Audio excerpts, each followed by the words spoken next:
महाराष्ट्र में राजनीतिक हालात जिस तरीके से बनते जा रहे हैं उससे एक बात तो साफ हो गई है कि अब शिवसेना में पार्टी का नाम और पार्टी का सिंबल लेने के लिए एक लड़ाई शुरू होने वाली है। इस लड़ाई में एक तरफ उद्धव ठाकरे हैं तो दूसरी तरफ महाराष्ट्र के नए मुख्यमंत्री बने एकनाथ शिंदे भी हैं।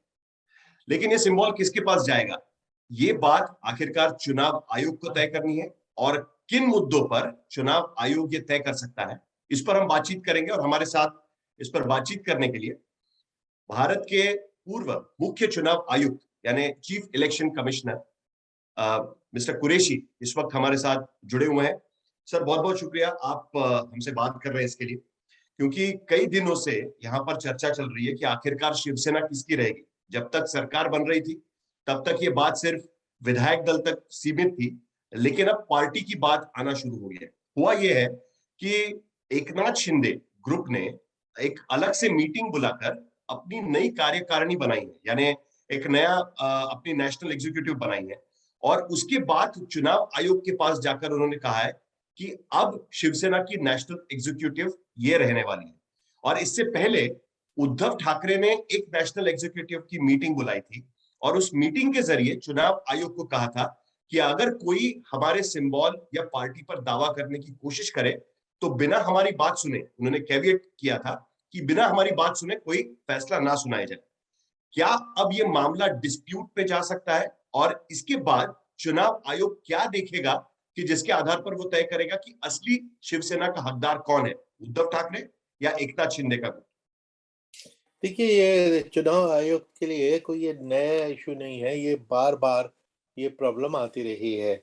और 1968 में जब ये सिंबल्स ऑर्डर इन्होंने इलेक्शन कमीशन ने इश्यू किया था, उसी के फ़ौरन बाद 1 साल के अंदर-अंदर ही कांग्रेस में एक स्प्लिट हुई और ये केस सुप्रीम कोर्ट तक चला गया। तो उस वक़्त इलेक्शन कमीशन ने मेजॉरिटी के बेसिस पे कि किसके पास मेजॉरिटी एमएलएज़, एमपीज़ हैं, इस बेसिस पे फैसला किया था। तो सुप्रीम कोर्ट ने वो पहले ही उस फैसले को अपना रिकॉग्निशन दिया कि साहब ये बिल्कुल सही बुनियाद पर इलेक्शन कमीशन ने फैसला किया है और ये दिस इज द राइट वे। तो उसके बाद से ये कई बार ये केस आते गए और बिल्कुल वही केसेस कुछ साइट किए गए और उसी बेसिस पे इलेक्शन कमीशन हमेशा अपना फैसला देती चली गई। तो इसमें जो 2 चीज़ें निकल के आई बड़ी बाद में over a period of time, क्योंकि ये सुप्रीम कोर्ट ने ही अपने एक जजमेंट में ही कहा था कि ये कोई प्रॉपर्टी के का झगड़ा नहीं है कि जो 2 भाइयों में झगड़ा हो गया और आधा-आधा उन्होंने बाँट बाँट ली, ऐसा नहीं है। उसमें ये है कि ये पार्टी जो होती है एक सिंगल एंटिटी है, ये 2 टुकड़ों में नहीं बँट सकती। ये पूरी की पूरी किसी एक तरफ चली जाती है। और जिसका फैसला मेजॉरिटी से होता है। अब मेजॉरिटी किस चीज़ की? एक तो एमएलएज़ और एमपीज़ की एक तो मेजॉरिटी होती है। दूसरे ऑर्गेनाइज़ेशनल स्ट्रक्चर में, पार्टी ऑर्गेनाइज़ेशन में भी क्या पोज़ीशन है, उसमें मेजॉरिटी किस तरफ है, ये भी सुप्रीम को इलेक्शन कमीशन देखती है। और अभी कुछ 4-5 साल पहले ही जैसे आपको याद होगा समाजवादी पार्टी, जी। तो वहाँ तो इसी किस्म की चीज़ें हुई थी, वहाँ पे तो बाप-बेटे के बीच में झगड़ा हो गया था और तो बेटे ने ये साबित कर दिया कि ज़्यादातर नंबर सब उसके साथ हैं और इलेक्शन कमीशन ने उस वक़्त फैसला कर दिया कि Akhilesh Yadav is the Samajwadi party. तो तकरीबन वही एनालॉजी यहाँ पे इमर्ज होती लग रही है और मुझे नहीं मालूम कि ऑर्गेनाइजेशनल स्ट्रक्चर में किसकी मेजॉरिटी इलेक्शन कमीशन देख पाती है, लेकिन that is what they will examine, वही देखेंगे हम। सर, हर पार्टी का, क्योंकि दावे जिस तरीके से हो रहे हैं, शिंदे का ग्रुप जो है वो कह रहा है कि हमारे पास ज्यादा विधायक है, जो चुने हुए नुमाइंदे हैं वो हमारे साथ ज्यादा है, फिर सांसद हो या विधायक हो। दूसरी तरफ उद्धव ठाकरे के साथ में जो लोग हैं वो ये कह रहे हैं कि पार्टी का कॉन्स्टिट्यूशन है, 2018 में पार्टी की जो आम सभा होती है, जनरल बॉडी है, उसमें बाकायदा नेशनल एग्जीक्यूटिव चुनी गई।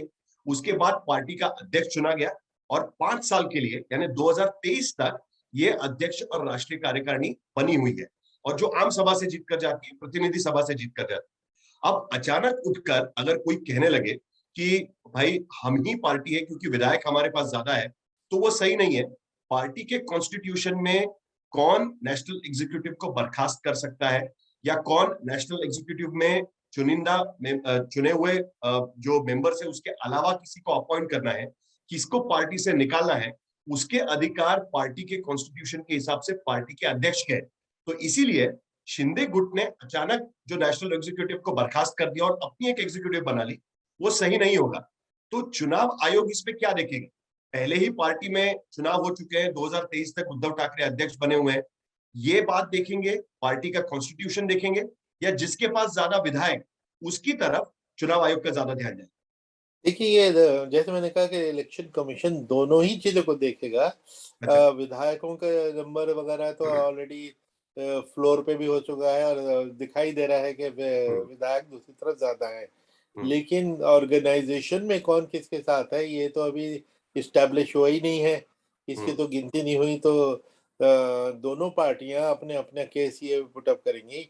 होता क्या है कि जो हमने कई बार हमारे सामने भी आया है कि वो दोनों पार्टियां कुछ एमएलए की और कुछ मेंबर्स की और सबकी लिस्ट देंगी कि ये हमारे साथ है, और बहुत सारे नाम है कॉमन जो दोनों तरफ दिखाई देते हैं।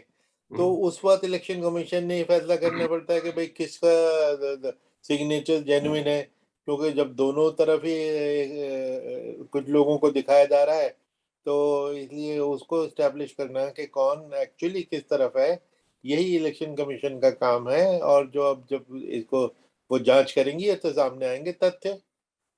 लेकिन सर, अहमियत किसको रहेगी? जो पार्टी की जनरल बॉडी है, जिसमें डिस्ट्रिक्ट प्रेसिडेंट्स होते हैं, जिसमें मतलब शिवसेना का कॉन्स्टिट्यूशन जहां मैंने पढ़ा है उनके हिसाब से जो उनकी जनरल बॉडी है, जो नेशनल एग्जीक्यूटिव और प्रेसिडेंट चुनती है, उसमें डिस्ट्रिक्ट प्रेसिडेंट्स होते हैं, उसमें पार्टी के बाकी जो पदाधिकारी है वो होते हैं, उसमें विधायक भी होते हैं और उसमें सांसद भी होते हैं।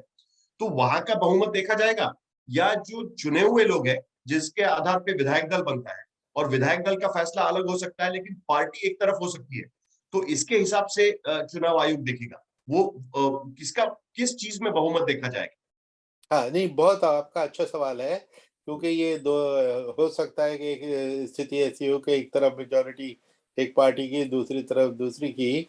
और अभी तक जो देखने में आया है कि चूंकि विधायक वगैरह के नंबर बड़े क्लियरली डिटरमिन हो जाते हैं, हम्म। तो ज्यादातर फैसले तो विधायक और एमपीज के बेसिस पे होते रहे हैं। दैट डजंट मीन के ऑर्गेनाइजेशनल जो स्ट्रेंथ है उस पे निर्भर नहीं होंगे। लेकिन आपका सवाल बड़ा अच्छा है, दिलचस्प है कि क्या अगर दोनों में दोनों बराबर आ जाए, जो है एक को मेजॉरिटी इधर में ऑर्गेनाइजेशन में मिल जाए, दूसरी को मेजॉरिटी ऑलरेडी उस तरफ मिली भी है, या और वो साबित करे, तो उस वक्त इलेक्शन कमीशन का काम है थोड़ा दूभर जरूर होगा। लेकिन वो कोई ना कोई फॉर्मूला वो निकालेंगे कि जिससे साबित होगा कि मेजॉरिटी किसकी है। इंटरेस्टिंग रहा है क्योंकि आपने कांग्रेस का उदाहरण दिया। मैं दो तीन उदाहरण आपके सामने रखना चाहता हूँ। पहला उदाहरण है टीडीपी का।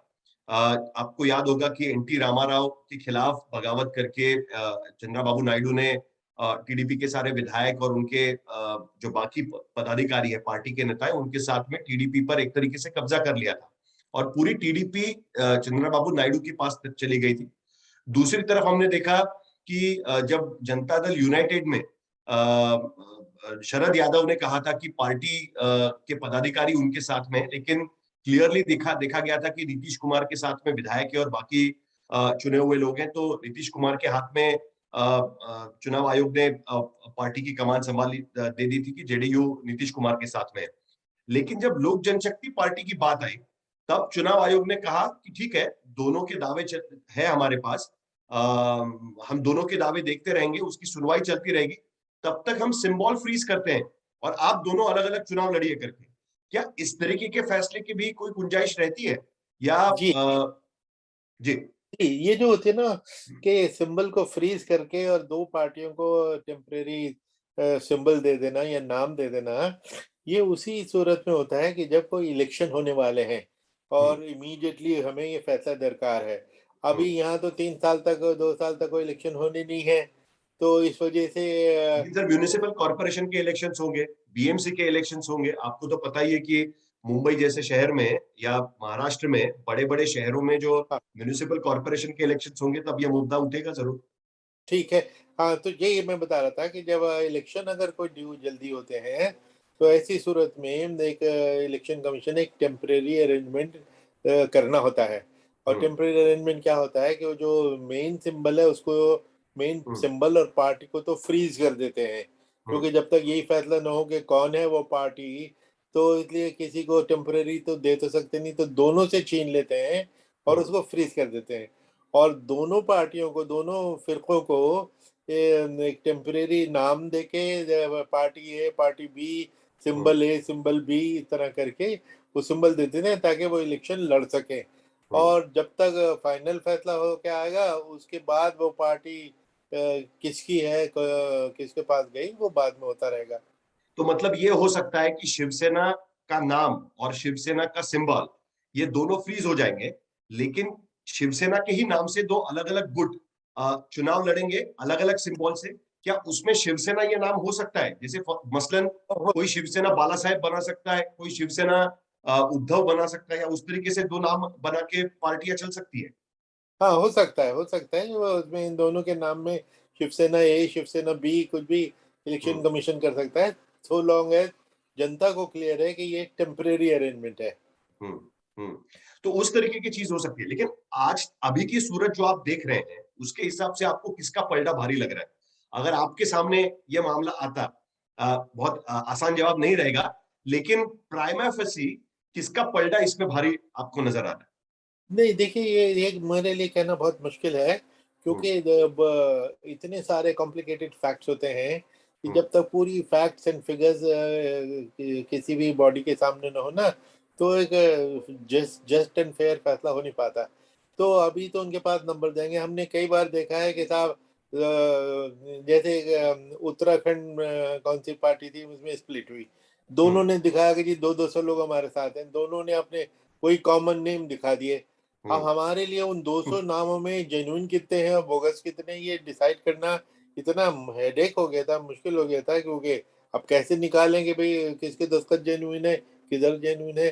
तो ये तो इलेक्शन कमीशन जब तफसील में जाएगी, इसीलिए 3-4 महीने लग भी जाते हैं, क्योंकि वो इतना हम्म। आसान नहीं है कि बस आज उनके पास केस गया और उन्होंने कल फैसला कर दिया। वो हर एक का नाम के जेन्युइननेस को वो देखेंगे, और उसमें कई नाम बोगस मिलेंगे, कोई डुप्लीकेट मिलेंगे। ये सब स्टैंडर्ड है, होता रहता है। यानी आप कह रहे हैं तीन चीजें इंपॉर्टेंट आप कह रहे हैं। नंबर एक, अगर चुनाव सर पे आएंगे तो चुनाव आयोग शायद ये फैसला कर ले कि ओरिजिनल नाम और सिंबल फ्रीज किया जाए, दो अलग अलग गुट अलग अलग पार्टी का नाम लेकर अलग अलग सिंबल पे चुनाव लड़े।